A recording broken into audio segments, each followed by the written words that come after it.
تتفکرون، کیا تم مطلب فکر نہیں کرتے، کیا تم لوگ سوچتے سمجھتے نہیں ہو؟ تو یہاں پہ شاعر کہتے ہیں کہ وہ نوجوان کو احساس دلاتے ہیں کہ وہ سوچے اور سمجھے اور غور و فکر کرے اور ارد گرد دیکھے کہ یہ اس دنیا میں انسان کی حقیقت کیا ہے، انسان کو اللہ تعالیٰ نے کیا کیا عطا نہیں کیا ہے۔ ہر انسان کے اندر اللہ تعالیٰ نے بے پناہ قابلیت رکھی ہوئی ہے، اور آگے شعر کہتے ہیں کہ اس کی حقیقت کیا ہے۔ انسان کو یہ سمجھنا چاہیے کہ میری کیا حقیقت ہے، میں اس دنیا میں کیوں آیا ہوا ہوں، کیا وجہ ہو سکتی ہے کہ میں یہاں پہ اللہ تعالیٰ نے مجھے بھیجا ہے۔ تو شعر یہی کہتے ہیں کہ تو کس آسمان کا ٹوٹا ہوا تارا ہے، تو کس آسمان کے ٹوٹا ہوا تارا ہے، جس طرح آسمان میں تارے ہوتے ہیں۔ تو یہاں پہ مراد گردوں سے مراد آسمان کا لفظ اقبال نے آباء و اجداد کے لیے استعمال کیا ہے، جو ہمارے آباء و اجداد تھے، جو ہمارے بزرگ تھے اور جو ہمارے اسلاف تھے۔ تو اسلاف کی طرف اشارہ کرتے ہیں، بزرگ کی طرف اشارہ کرتے ہیں، وہ آباء و اجداد جو اپنے علم و فن، کردار، ہنر اور عظمت کے حوالے سے تمام دنیا کے لیے ایک مثال تھے۔ میں اگر ایک بات یہ بھی بتا دوں کہ ایک وقت تھا کہ بغداد علم کا ایک مرکز تھا، اور لوگ جوک در جوک یہاں پہ علم سیکھنے کے لیے چلے آتے تھے۔ اور اس وقت میں نے کتاب میں پڑھا ہوا تھا، اس کتاب میں لکھا ہوا تھا کہ بغداد جب علم کا مرکز تھا تو اس وقت یورپ کے جو بادشاہ تھے وہ اس وقت اپنے نام سیکھنے، جو املا کا نام تھا، مطلب اپنے نام کا املا سیکھنے کی کوشش کر رہے تھے یا کر رہا تھا۔ تو اس وقت کہنے کا مقصد یہ ہے کہ اس وقت مطلب جو مسلمان تھے تو ان کے پاس علم کے خزانے بھرے پڑے تھے، اور مسلم سائنٹسٹ دنیا میں انہوں نے ایک اعلیٰ مقام حاصل کیا تھا۔ لیکن بہرحال کہنے کا مقصد یہ ہے کہ علامہ اقبال رحمۃ اللہ علیہ یہاں پہ ہم نوجوان مسلمانوں کو یہ خطاب کر رہے کہ تم اپنے آباء و اجداد کے حوالے سے سوچو کہ وہ لوگ کیا تھے، ان کی عظمت کتنی تھی۔ تو پھر یہ کہتے ہیں کہ اپنے علم و ہنر اور عظمت کے حوالے سے تمام دنیا کے لیے، مطلب یہ لوگ جو تھے، وہ جو بزرگ تھے آپ کے، وہ ایک مثال تھے، اور اپنے اعلیٰ کردار کی وجہ سے انہوں نے تمام دنیا پر حکمرانی کی، بادشاہی کی تھی۔ اسی وجہ سے شاعر نے انہیں آسمان کہا ہے۔ اس کے برعکس آج کل کے نوجوان کو جو ان تمام خصوصیات سے عاری ہے، یہ تمام جو کوالٹیز ہے، یہ ایک مسلمان کے اندر، نوجوان کے اندر ہونی چاہیے تھی۔ ایک مسلمان نوجوان ایسا ہونا چاہیے جن کی آنکھیں اللہ تعالیٰ کے احکام کے مطابق استعمال ہوتی ہوں، ان کے ہاتھ، ان کا سارا وجود اللہ تعالیٰ کے حکم کے مطابق اگر وہ استعمال ہونا شروع ہو جائے تو پھر تو بہت بڑی بات ہے۔ جس علامہ اقبال رحمۃ اللہ کا ایک شعر ہے، تو اسلام جو نظم ہے، تو اس کا ایک شعر ہے، خدائے لم یزل کا دست قدرت تو، زباں تو ہے، یقین پیدا کر اے غافل کی مغلوبی گماں تو ہے۔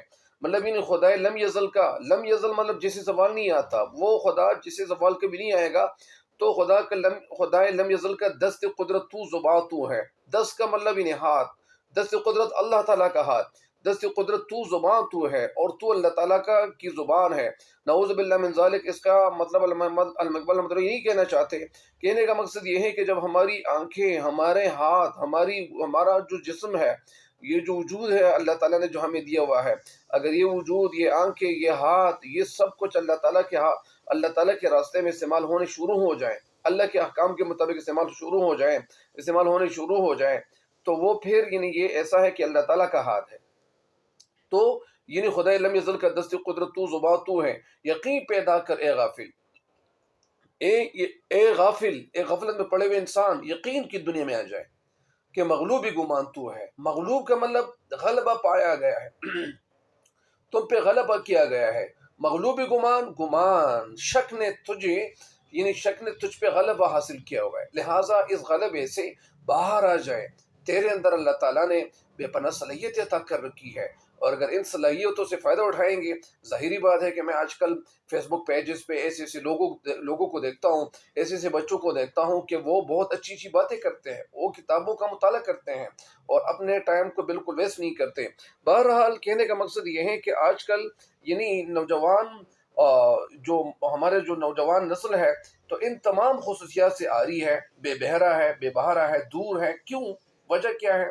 اس کو اقبال رحمۃ اللہ علیہ نے ایک ٹوٹا ہوا تارا سے مطلب تشبیہ دی ہوئی ہے۔ انہوں نے اقبال نے ایک ٹوٹا ہوا تار ان کو کہا ہے، وہ ٹوٹا ہوا تارا جو ٹوٹ پھوٹ کا شکار ہو۔ تو اقبال رحمۃ اللہ علیہ نے نوجوان سے یہ کہا ہے کہ ایک بار پھر اپنے اعلیٰ کردار اور اعلیٰ صلاحیتوں سے ان رفتوں کو مطلب کیا کرو، اپنے اعلیٰ کردار سے ان بلندیوں کو اور وہ بلندیاں جو تجھے حاصل تھی، بلندیوں کو دوبارہ، جو آپ کا کوئی وہ مقام تھا اس کو دوبارہ پانے کی کوشش شروع کرنی چاہیے۔ وہ مقام جو تجھے پہلے عطا کیا گیا تھا اللہ تعالیٰ کی طرف سے، تیرے بزرگوں کو جو مقامات اللہ تعالیٰ کی طرف سے عطا کیا گیا تھا، اسی مقام کو دوبارہ پانے کی کوشش شروع کر لو، تلاش شروع کر لے، کوشش شروع کر لے، جس طرح اور تلاش شروع کر لے جن سے وہ گر کر پستیوں کا شکار ہو گیا ہے۔ مطلب اللہ تعالیٰ نے ان کو کیا کیا نعمتیں نہیں عطا کی ہوئی تھی۔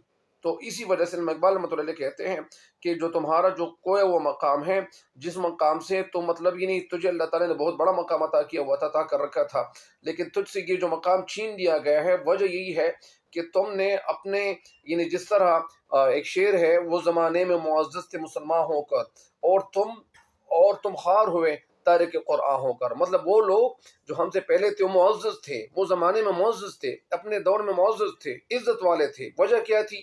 وجہ یہی تھی کہ وہ اللہ تعالیٰ کے کلام پہ عمل پیرا ہو رہے تھے، اللہ کے احکام پہ اپنی زندگی گزار رہے تھے، لیکن تم لوگ خار ہوئے، خار مطلب ذلیل ہوئے، ڈاؤن فال کے شکار ہو گئے، زوال کے شکار ہو گئے۔ کیوں؟ تارک قرآن ہو کر۔ تارک کا مطلب ترک کرنا، چھوڑ دینا۔ تم لوگوں نے قرآن پاک کی تعلیمات کو چھوڑ دیا، بس پوچھ ڈال دیا۔ قرآن پاک کو صرف طاقوں میں رکھنے کے لیے لوگوں نے تو رکھا ہوا ہوتا، لیکن تلاوت کوئی نہیں کرتا۔ تو تلاوت کرنی چاہیے۔ جب آپ تلاوت کریں گے، ایک وقت تک کہ جب میں چھوٹا تھا تو اس وقت ہر گھر کے اندر برکت ہوتی تھی، لیکن آج کل وہ برکت کیوں چلی گئی ہے؟ وجہ یہی ہے کہ ہر کسی کے پاس موبائل ہے اور وہ موبائل کی تلاوت کرتے ہیں۔ نعوذ باللہ من ذالک، یہ بڑی حیرانی والی بات ہے۔ تو اللہ تعالی ہم سب کو نیک اعمال کرنے کی توفیق عطا فرمائے، اور اگر کوئی اللہ تعالیٰ کے احکام پہ عمل پیرا ہوگا، ساتھ ساتھ ہمارے پیارے نبی حضرت محمد مصطفیٰ صلی اللہ علیہ وسلم کی پیارے طریقوں کے مطابق، سنت طریقوں کے مطابق زندگی گزارے گا، تو یہ لوگ پھر کامیاب ہو جائیں گے۔ ان لوگوں کو اللہ تعالیٰ پھر کیا کرتا ہے؟ اللہ تعالیٰ ان کا جو کوئی وہ مقام تھا، وہ مقام اللہ تعالیٰ پھر طے کرتا ہے۔ مطلب علامہ اقبال مطلب اس وقت یہ نظم جنہوں نے لکھی ہوئی تھی، تو یہ اپنے نوجوانان اسلام سے خطاب کر رہے ہیں ہندوستان میں، اور علامہ اقبال رحمۃ اللہ کو یہ پتہ چل بھی گیا تھا کہ اب یہ مسلمان دوبارہ مطلب ابھر کر سامنے آئیں گے، اور یہ اپنے لیے ایک الگ ملک پاکستان کا نام ہوگا، وہ آزاد کریں گے۔ تو اسی وجہ سے علامہ اقبال رحمۃ اللہ علیہ کو یہ مطلب یہ پتہ چل چکا تھا، اللہ تعالیٰ نے ان کے اوپر یہ بات اشکار کی ہوئی تھی، ظاہر کی ہوئی تھی۔ اشکار کا مطلب ظاہر کی ہوئی تھی، تو یہ راز اللہ تعالیٰ نے افشا کر دیا تھا، مطلب ظاہر کر دیا تھا۔ اور ایک وجہ یہ بھی تھی، علامہ اقبال رحمۃ اللہ اپنی شاعری میں کہتے ہیں کہ ستاروں سے آگے جہاں اور بھی ہے، ابھی عشق کے امتحان اور بھی ہے۔ یا اسی طرح ایک جگہ پہ یہ بھی کہتے ہیں کہ نہیں ہے نا امید اقبال اپنی کشتی ویراں سے، ذرا نم ہو تو یہ مٹی بہت زرخیز ہے ساقی۔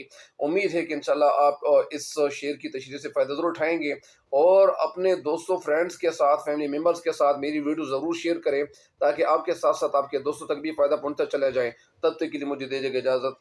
اللہ نگہبان۔